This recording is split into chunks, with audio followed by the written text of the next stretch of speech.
This is Mind Out Loud, where oversharing isn't a crime, it's the whole point. Ready to get uncomfortable?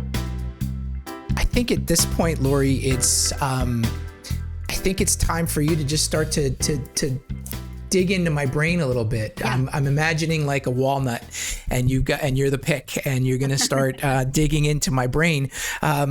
And I'm going to be honest with you and the people that are listening. I'm kind of nervous. I've had this idea for this show where I would just be an open book. And essentially by being an open book, I would address some of my issues that I've had over the years. But I would also feel like I'd be playing the role of the listener who may want to ask you the same kind of questions I'm asking. And so today I am going to pretend that I'm sitting in your office. I'm your patient. And I want you to treat me like you would treat any other patient. We've gone through the intake paperwork. We've done all that stuff. So fix me. Okay. All right. So assuming that we've had appropriate chit chat and you feel comfortable, I got you some water, you have a blanket if it's too cold, or you have a fan if it's too hot. Whenever anyone's talking about difficult emotions, their body manifests that. That's why I have both of those in my office. So we get you comfortable and do a little chit chat so that I'm doing assessments as I'm reading you through this chit chat to make sure you feel comfortable enough.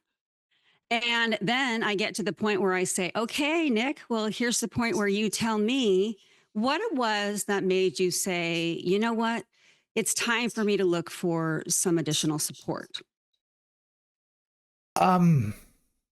Well, I feel like I've had that question in my head for years, but more recently, it's been the loss of my job.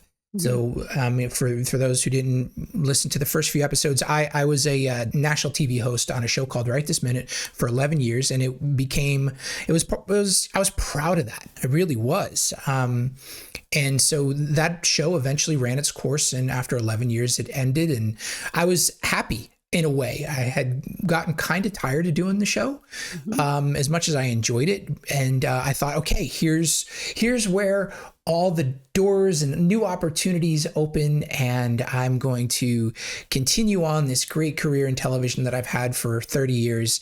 What's next? And nothing happened. Mm-hmm. All right. So then we have to discover what is it that did happen with you internally.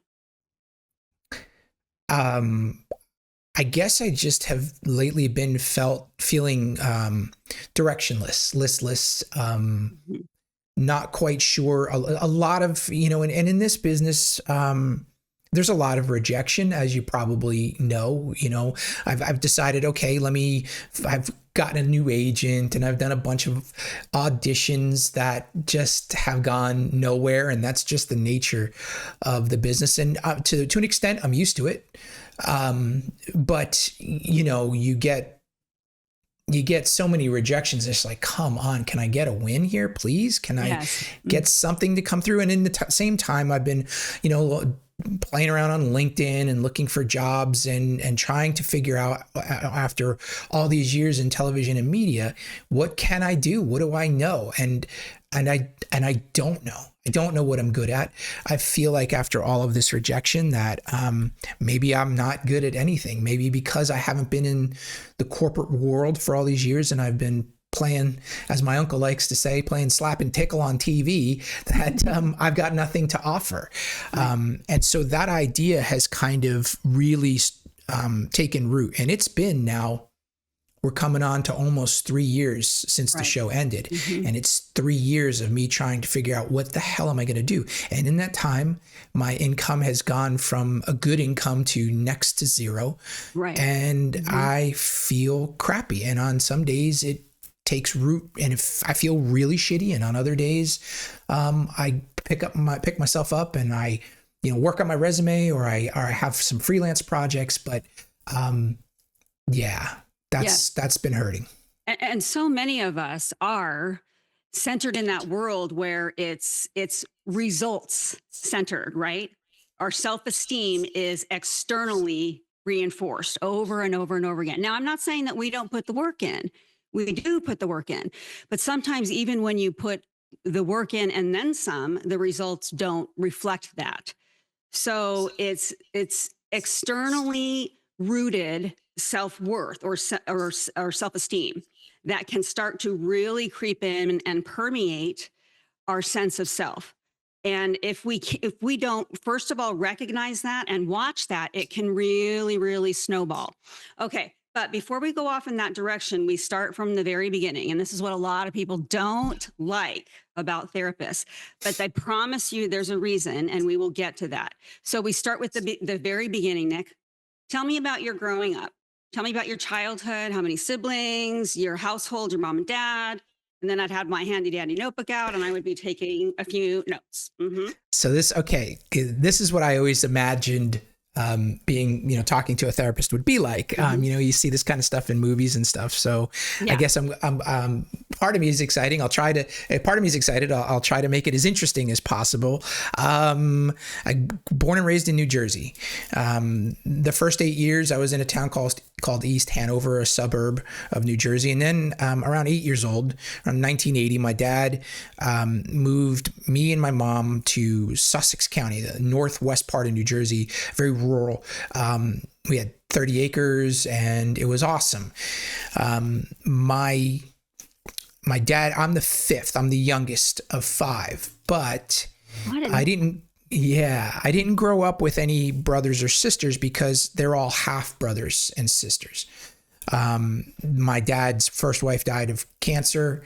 And then he married my mom, who was 16 years younger than him. And they had just me. So by the time I came along, my sister, who's the youngest of the rest of the kids, I remember her being around a little bit. But for the most part, I didn't grow up with them. They were around for holidays and I treated them like brother and sister. But I didn't really have that, brotherly sister interaction as a child. The oldest brother kind of disavowed himself from the family. I haven't seen him in probably 35 or 40 years. My youngest brother, so the three boys and then my sister, my youngest brother, he committed suicide, I think right around when I was 3. So I have that in my head, my brother Vito. But yeah, growing up in New Jersey and on the farm was great. It was, we had horses and cows and sheep and pigs and, well, we didn't have any sheep, pigs and chickens. And there wasn't really, I had friends, but they were kind of distant. You had to get a ride from your mom or they had to get a ride from their parents to come over. So it wasn't like, every day you run around with kids in the neighborhood. I had a lot of time to myself, which I was good with because I think growing up as an only child, I kind of learned how to, entertain myself. Right. Mm-hmm. But yeah, lots of nature, being outside, riding little mini bikes and bicycles and all that kind of stuff. It was pretty up in northern New Jersey. Yeah, it sounds beautiful. Okay, tell me about relationship with mom and dad then and now. If yes. Both are living. Mm-hmm. Yeah. So dad was, dad's since passed. He died from COVID. Actually, COVID took him out, but he was 94, lived a long life. Dad was a Navy vet. Here's a cool story about Dad. I call it his Forrest Gump moment. Hey, my father, if you see any pictures from World War II of the USS Missouri, specifically where the Japanese contingency came aboard the USS Missouri to sign the peace treaty with General MacArthur, my dad was playing the saxophone in the band. And if you look close and see a guy that looks anything like me, that's my dad. My dad and I are, yeah, it's pretty cool. But yeah, that was, I'm looking that up for sure. That's really cool. Yeah. Yeah. But I always got, my dad was an old dad. By the time I came along, I was 47, he was 47. And he was in his phase of, I think, sort of closing in on that retirement. I think, he'd already had 4 kids. I think I get the impression that, he gave my mom a child. Yeah. Right. And there was a huge generation gap with him and I. So we didn't really ever see eye to eye too much. He was a good dad, he was cool. But we didn't pal around a whole lot because he was into his hobbies at that point, the horses and stuff. He also, he flew homing pigeons, which was a big racing pigeons, just like Mike Tyson. Yeah. Yeah. My father did racing pigeons for his entire life. So that was a big part of his thing too. Mom was great, really attentive and took great care of me. I was always up her butt because she was really the only one around. So I would pester her a lot and, watch her bake, watch her soap operas in the afternoon when she was watching that. Very loving, very caring. She's still alive and still have a great relationship with her. I just moved her into a senior community near my house. So I'm kind of transitioning into taking care of her like she took care of me for so many years. Okay. All right. So now we get to the point. First of all, let me ask you this because I ask my clients this all the time. How did that feel talking to me about your childhood? And when I say that, I want you to tell me the good, the bad, and the ugly, right? All of your doubts, all of your everything, because I want to establish some reasons why this is important. Well, I don't know how much to get into yet. Oh, okay. Like I guess for all intents and purposes, I had a great childhood. Okay. Growing up, I don't recall ever wanting for anything. We weren't rich, we weren't poor. We, had a nice house. I, grew up in a nice house. We had, like I said, the 30 acres was great. It was constant adventure. I'd run around in those fields and we had a swamp area in the back that I'd go play in. And so, parents were great. I have no real complaints there. I think the biggest complaint is, like I said, my dad and I just had that generation gap that kind of bummed me out a little bit. Him and I never really had much in common. He loved the horses. When he was finally able to get horses, he couldn't understand why I wasn't just into the horses. Okay. I would prefer to have a dirt bike and he always just couldn't understand why I wasn't, I think that was for him. I think that was his connection to me was, to hopefully find that connection where we would go out and ride horses together. And that just didn't really come to fruition for him. That's how I took it. Maybe I'm wrong. I don't know. Okay. But yeah. Let me interrupt you. Okay. When you say the word, so that kind of bummed me out. Trust me when I say this, I'm not looking to over signify anything. And that's a clinical term. No, I'm kidding. I won't do that. We're just exploring right now. But I've done this for a while. So trust me, when you say bummed out, the generation gap bummed me out. What do you mean? Tell me more about that. Well, I guess I would have wanted to have that, pal around relationship with my dad. Yeah. I would have wanted to have less of a generation gap. I would have wanted to see more eye to eye with him. And that, that wasn't our relationship. He was kind, he was loving, all those things, but we didn't have what you see on TV, like that, that chummy father son kind of relationship. It was just different. And he was, the guy was born in 1925. Wow. So, he was very much an old school kind of guy. That, imagine now he's got a son growing up in the 80s with, Boy George and Madonna and Cyndi Lauper. And, he just didn't understand any of that. So, that's where I say the generation gap was a bit of a bummer. I wish he would have liked riding motorcycles with me. Exactly. Yeah. That would have been great. You were searching for that connection, and so is he, sounds like. Yeah. And both good people. Yeah. We're simply exploring human behavior because everyone is hardwired for connection, especially with the people who raise us, right? Okay. So then I would take along throughout your life. Okay. So this is I'm assuming, how long were you living there? Uh, What age are you discussing between when and when? Right. So I guess the most formative years when we moved up to New Jersey. So I would have been 8 years old Okay. until about 19, Until 18, 19. 19. Okay. Yeah. Yeah. So there was that 10 years. I eventually went off to college.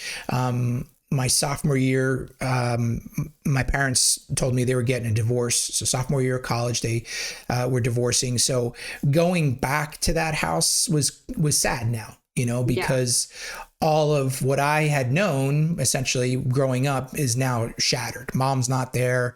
The house is starting to fall into disrepair because my Yeah. dad's not keeping up with things. I don't, all the family gatherings and things now have gone away. The holidays are different.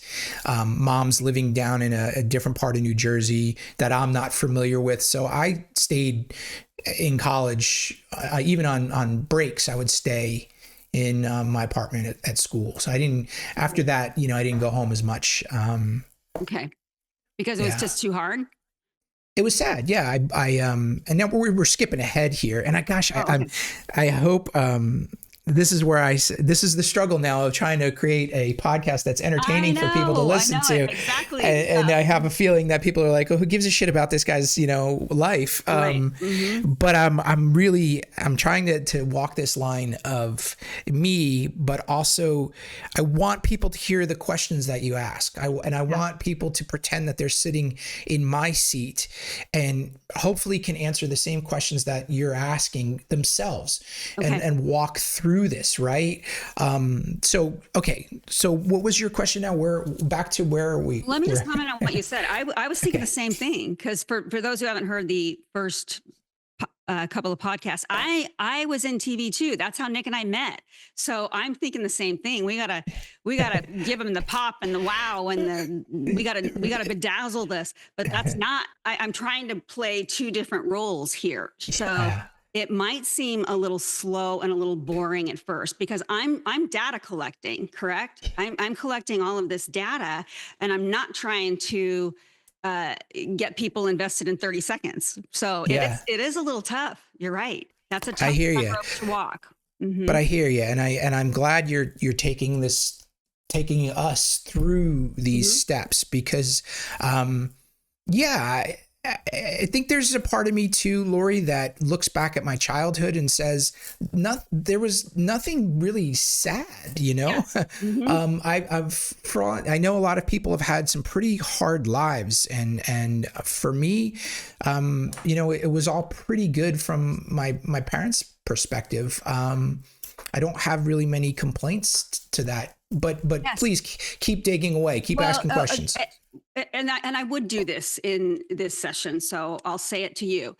Uh, it's not always necessarily about this horrific, traumatic childhood where we were handcuffed to the bed and they never fed us. And the horror stories Yeah. that we hear. There are many of my clients, past and present, and I'm sure future, who say, gosh, it was pretty good there. And I feel you're actually in some way making me feel worse discussing my folks here because they did so much for me. That is not what this is about. We're not throwing anyone under the bus. I'm not going to allow you to play the victim. That's not what this is about. This is simply about exploration of how we picked up certain stories that run around in our head that we tell ourselves about us, whether our parents meant to give them to us or, and it, more likely in your case and mine, they did not to give those messages to us. And sometimes we're even unaware that they're rolling around in there, but they affect our choices. They affect our moods. So that's why we go into, okay, well, you had a great childhood. It really does sound like a good one. A mom who cared and a dad who tried, really did care and loved you and tried based on that huge age gap. That was not easy for him, correct? But you didn't feel unloved or unwanted at all. No, not at all. And I I do wish he was around. I had asked him questions as I got older. I would ask him questions about our life, and he just wasn't a talker. He was not. Okay. Mm-hmm. He was, we would get into, but he would blow off a lot of questions, so I never really got great answers out of him. But that's okay. That's just who he was. He's a depression era kid, Yes. depression era baby. Like that's a whole different thing. And I've probably given him a lot of grace for that. Yes. So I hear this a lot, Nick. I hear this a lot in session. So, especially for my combat veterans, my first responders. So they must encapsulate. They must compartmentalize. They must shut down, or they cannot complete the task at hand. Now, when it has to be done in such a serious or grave circumstance, such as your life may be in danger, or the life of your brother may be in danger, then you do it or you die, or you're responsible perhaps for somebody else's death. So do you see how that goes? Again, we needed it. We owe our freedoms to them and still do, and will continue to do so. Can you see how that would relate to difficulty for a lot of people in keeping all of the angst or whatever angst that they might be experiencing really deeply suppressed or ignored? yeah, for sure. Yeah. It's the only way to cope in some of those situations, the only way to get through it. Exactly. So I hear this all the time about, oh, my grandfather, my dad, my so-and-so, really loving, was able to connect with me by being funny, or, but get into anything serious, nothing. Right. Because that's how they learn to cope. Now, to a lesser degree, this is done still to many men and sometimes women for different reasons. I get it. I'm compartmentalizing here, but that's to make a point. So men are often taught don't have any feelings and don't express them. So you could have, we're going to explore this a little more.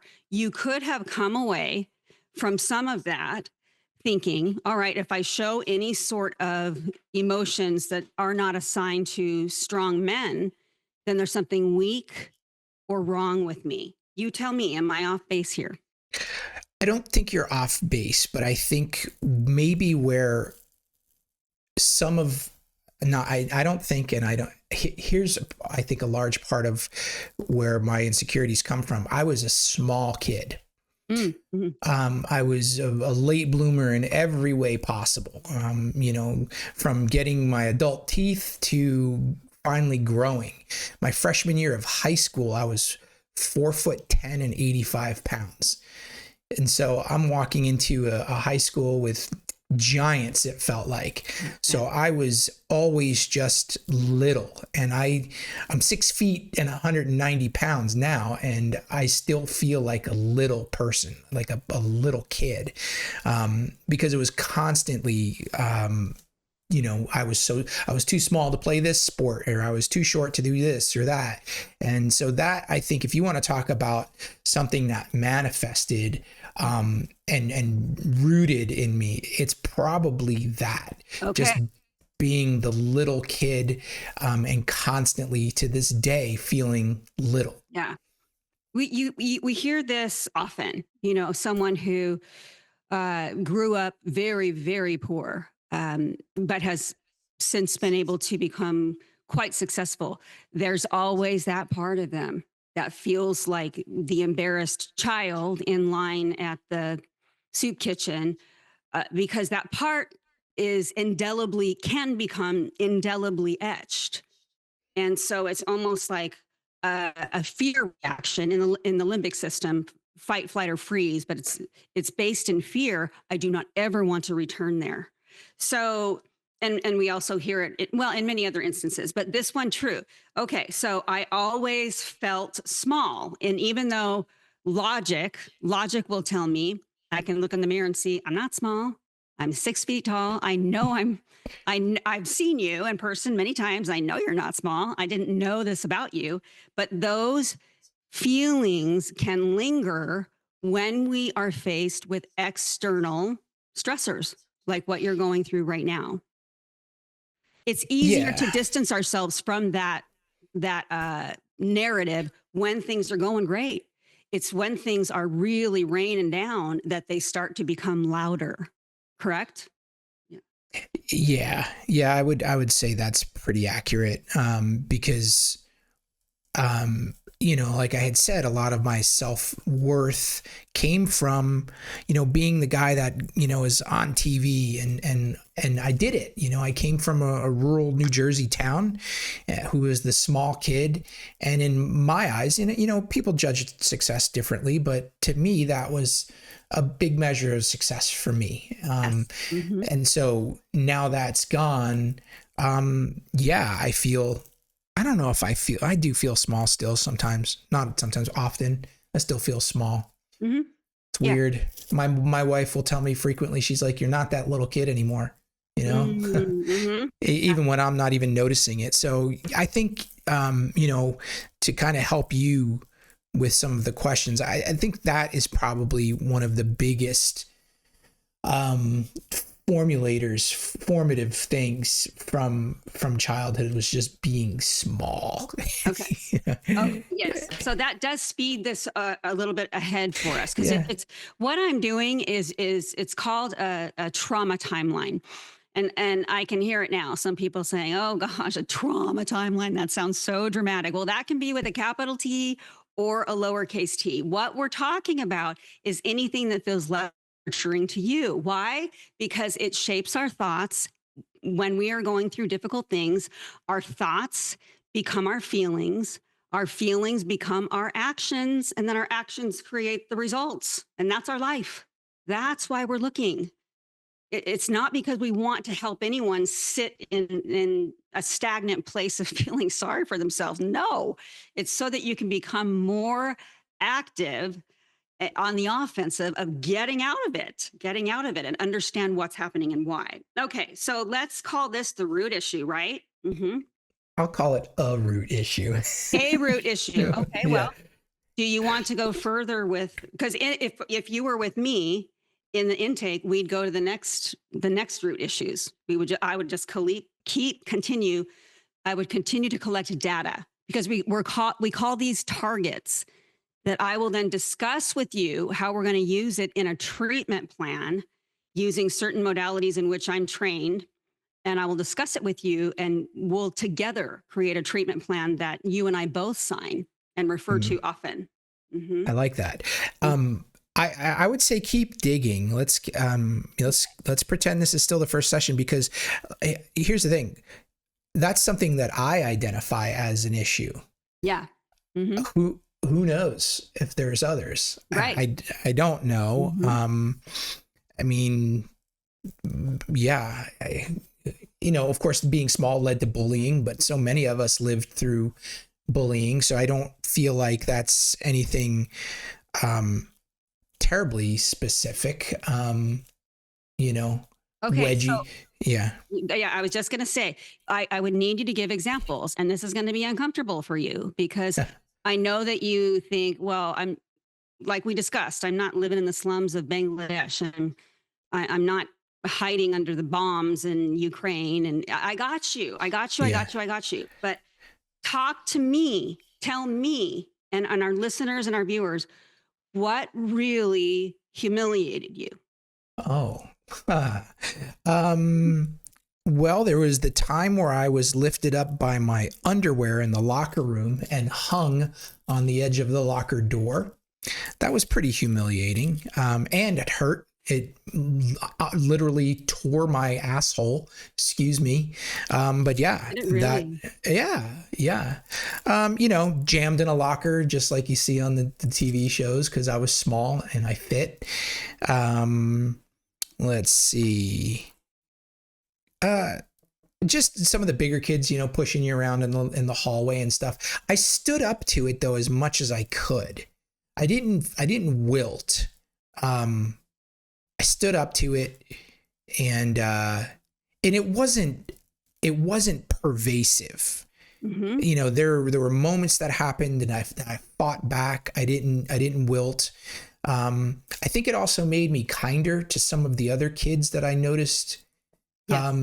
that were different or small, or odd. I think I tried to be as friendly to them as possible. I tried to be as friendly as I could to everybody. I tried to be everybody's friend. Yes. Because in my mind, I thought, well, how could this guy be mean to me? Look, everybody loves me, you know? Right. That was a little bit of self-defense in that too, because if everybody likes you, but this bully's being a bully to you, then hopefully the other people around will see what's going on and come to your rescue in a way.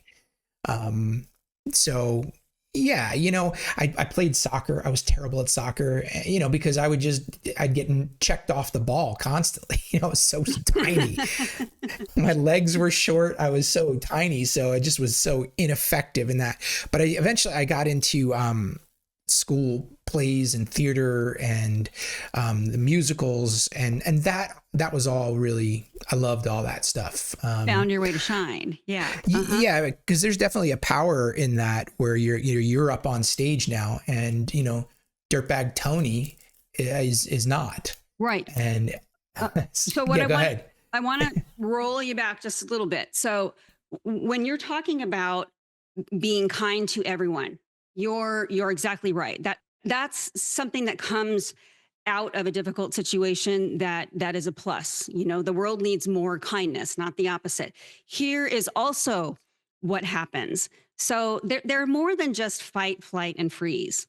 When we're talking about being stuck in the lizard brain, we call it. That's the limbic system that's responsible for the heartbeat or the breath. It'll keep you alive, you know, if you're in a coma. But that is also the part of the brain that is fight, flight, freeze. Then there's one that's a little bit above that, but it still belongs in the same category, and that's fawn. You learn how to fawn, or to be extremely nice and a people pleaser to everyone in your environment so that you can survive. That's another coping skill, whether you realize it or not. Fight, flight, freeze, or fawn.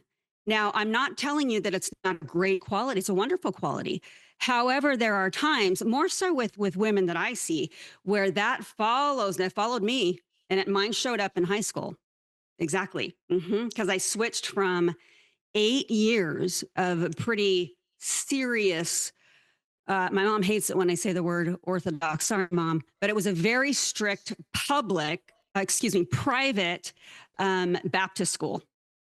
And yes, so 8 years of Baptist education.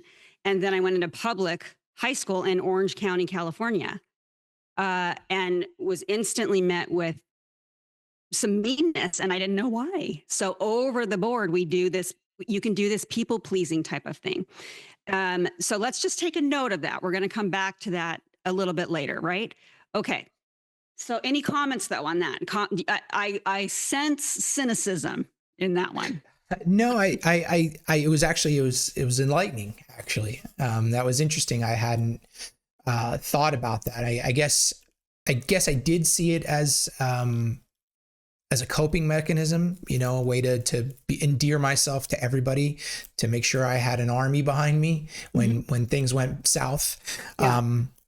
But I don't know. I don't feel like a people pleaser today. In fact, I think in some ways I wish I was still nicer, because I feel like, and this is where we've made jokes about Boo Radley, my Boo Radley days.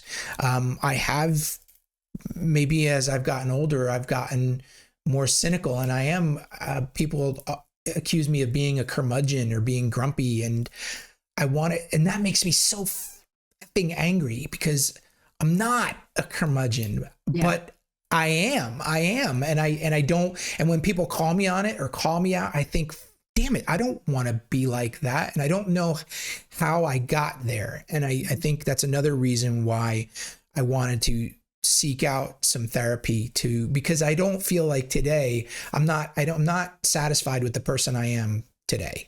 Okay. So.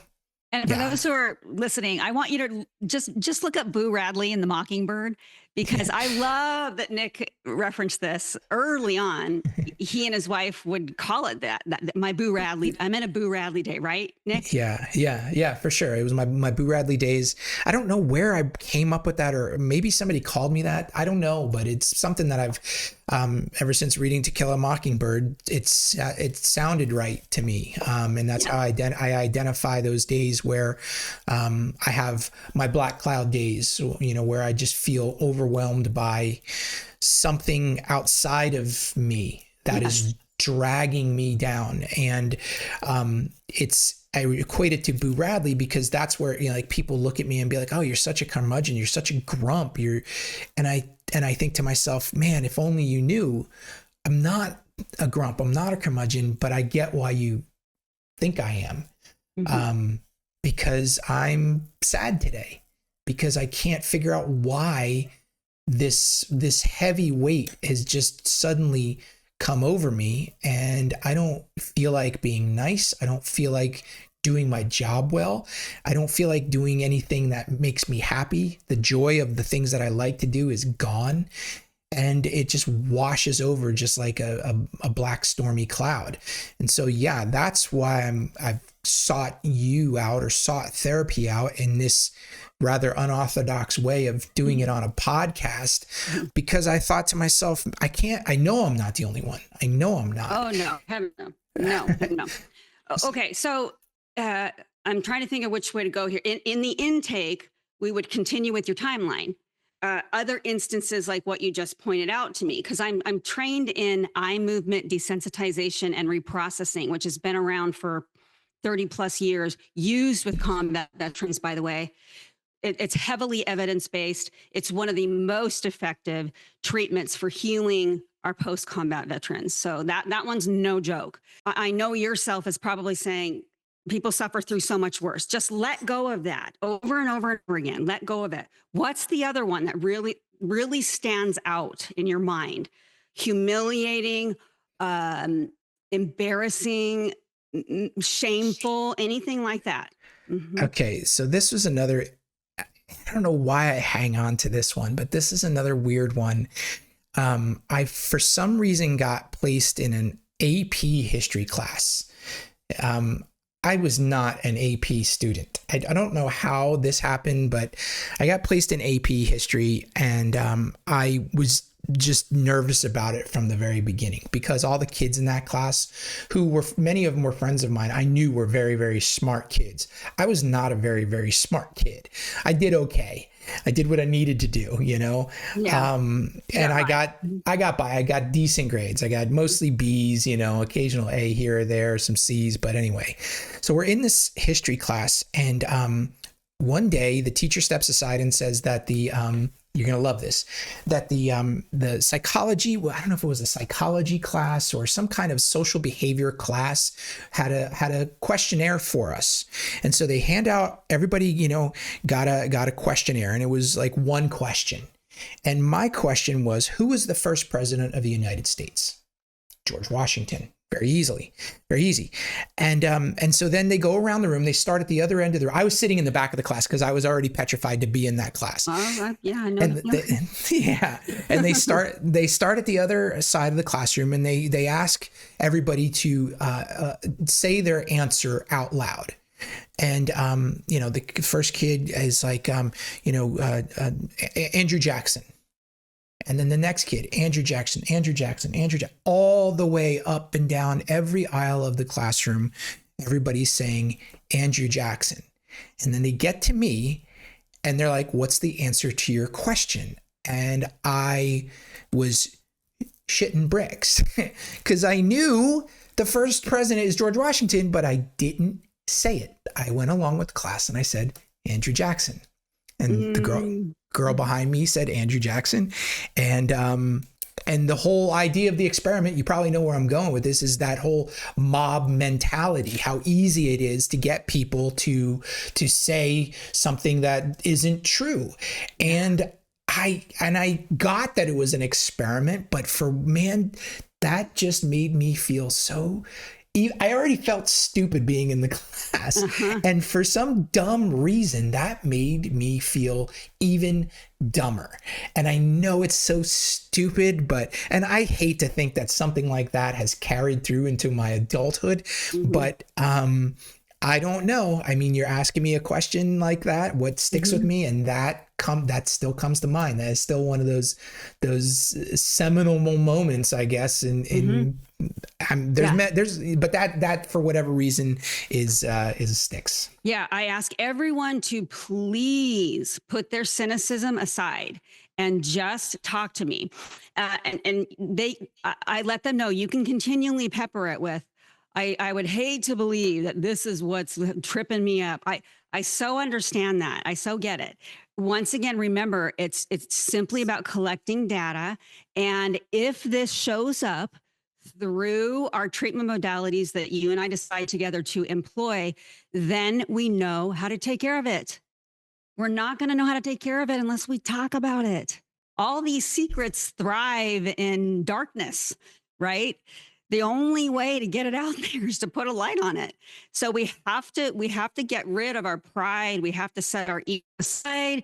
We have to set our embarrassment aside. If you trust your therapist, then go there. Just go there and we're going to find out, because that, whether you wanted it to or not, that re-solidified that already questioning belief that you had about yourself of I'm small and I'm not smart, right? Is that right?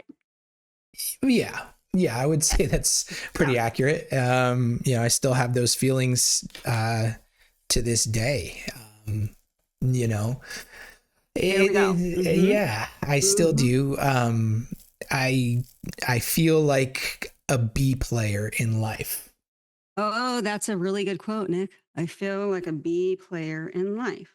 Okay. because it's, going back, when I did do all the school play stuff, I was successful, I was good at it, but I was, again, small, so I would never get the good roles. And maybe I'm wrong, maybe I just wasn't talented enough to get the good roles. In my mind, I didn't get the good roles because I was small, because I wouldn't look like the part to be cast. And I still, being in this world of TV and still trying to make a living on camera and with acting and stuff, it still just feels like the B player, Okay. it's Yeah. still, and so, just the rejection of all of that, and the reality of, am I still trying to make money at this? And Mm-hmm. when I know that I'm may not be good at it, I look at this show that I got, right this minute for 11 years. I look at that as luck.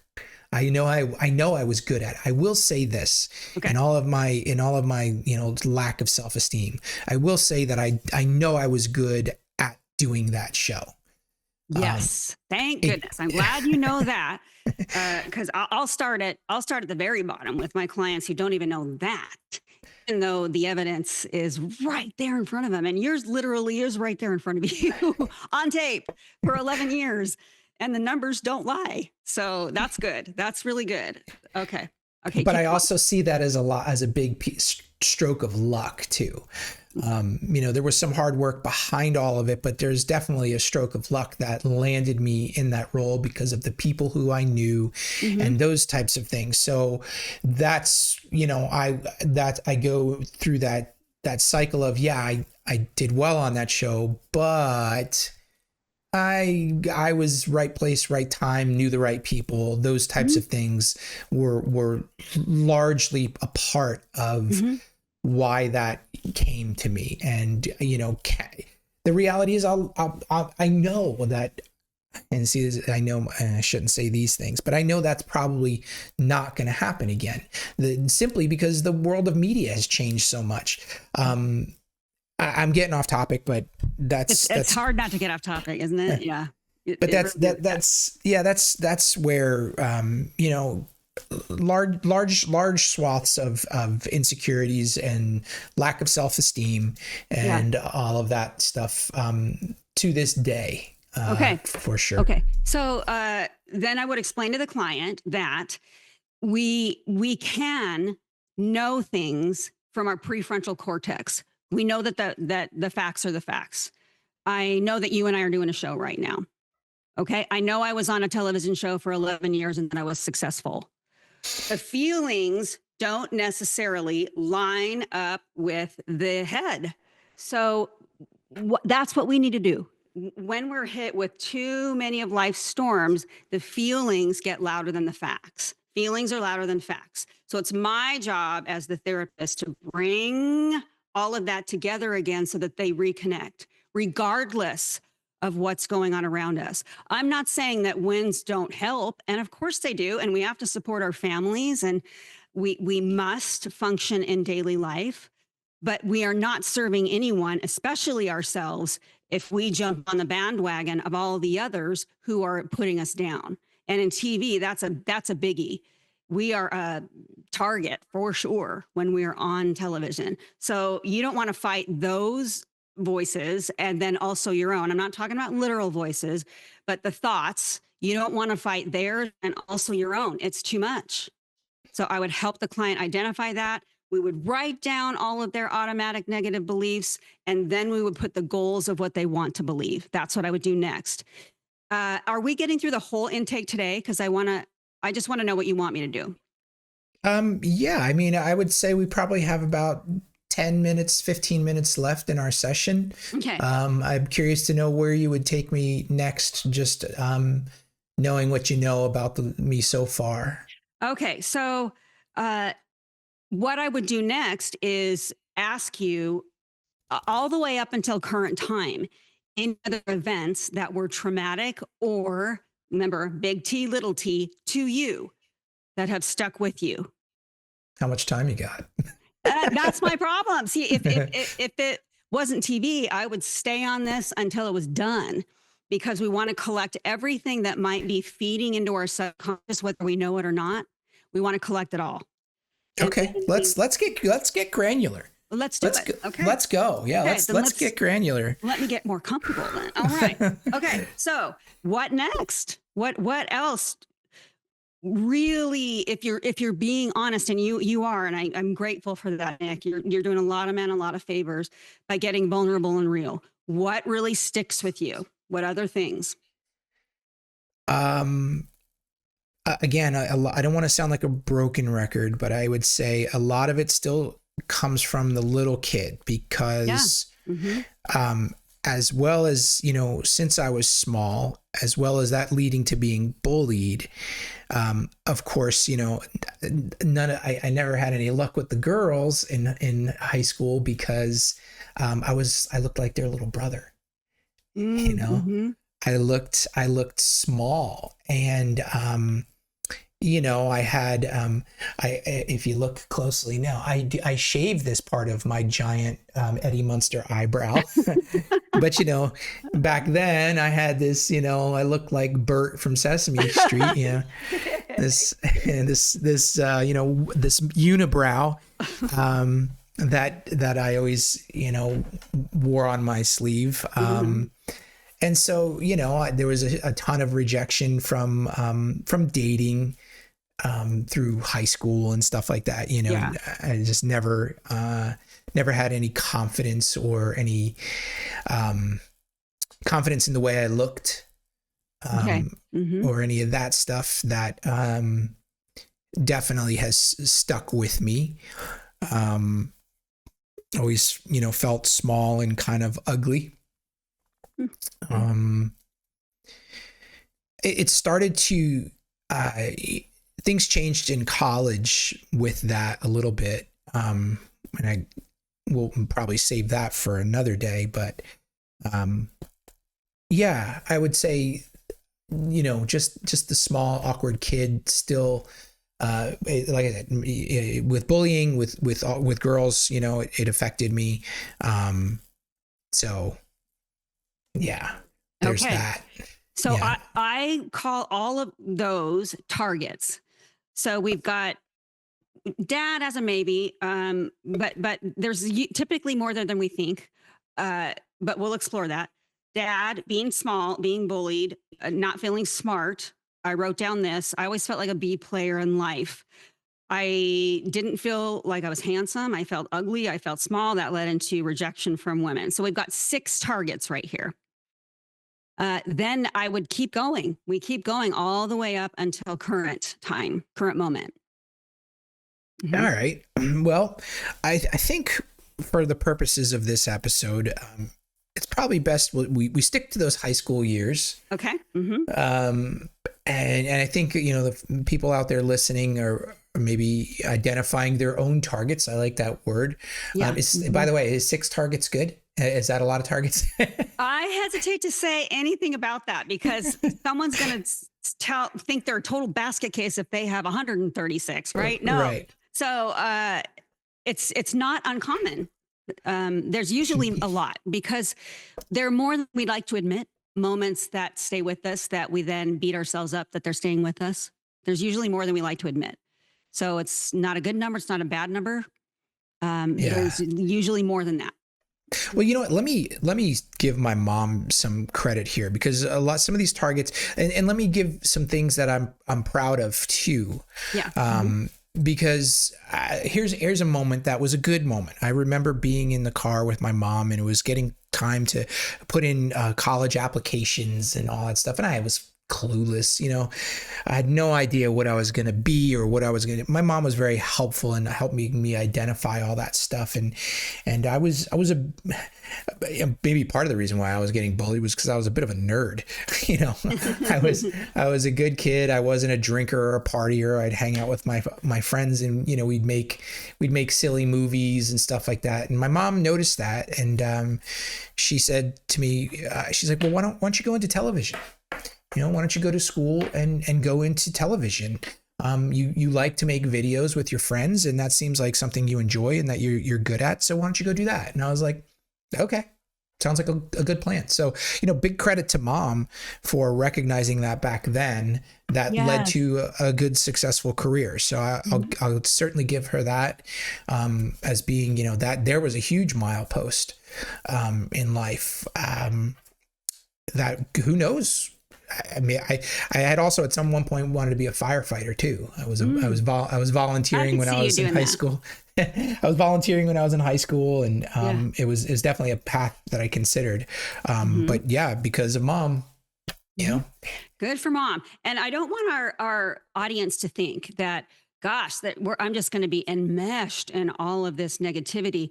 No, we're simply identifying it. And then we are going to talk about how we get out of it, because we have to first identify thoughts, identify circumstances before we can thought replace, or before we can identify which type of modality we need. Maybe we need to change up and rewire the brain with neurochemistry stuff. And that's what the accelerated resolution therapy and eye movement is all about. So we do not stay stuck. I promise you that. We simply must identify all of the yuck before we can get to the better. Awesome. Well, I'm proud of what we did today, because in my mind of this show idea, I really wanted to peel back the curtain of what therapy looks like for people who may be afraid to get into it. Clearly what we talked about today isn't what every session would be or what your experience may be if you choose to go find therapy. But I know it sounds funny that we are making a show here. So it's funny to say I didn't want to make it look like a TV show. I want to know what it looks like beyond what they show you on TV, if that makes sense. But here we are making a TV show in a way, in a podcast form. But I do believe that what we did today is, and I think you can help agree with this, Laurie, that that this is what you could expect. Yes. I was as honest as I could be with my answers to some of the questions that you ask. So if somebody were to walk into a therapy office, this is what it might sound like. So it's not scary, and if you have an idea of what it looks like in your head from what you've seen on television and media, then maybe this is a little bit more realistic. Yes. And I promise I'll do my best. Not perfect either, but I'm a pretty transparent person. I don't know how to be any other way, and I really don't want to. So I'll do my best to let people know what it's like, at least in our agency and amongst my colleagues that I know in the business, that takes place. And it's okay. It's okay to be nervous. It's actually wonderful if you're able to tell your therapist, I'm nervous, I'm reticent, I'm doubtful. Let them know that. Yes, we're in the business of expressing what's going on inside here, not the opposite. That's what we're trying to undo, to know what's going on inside you internally.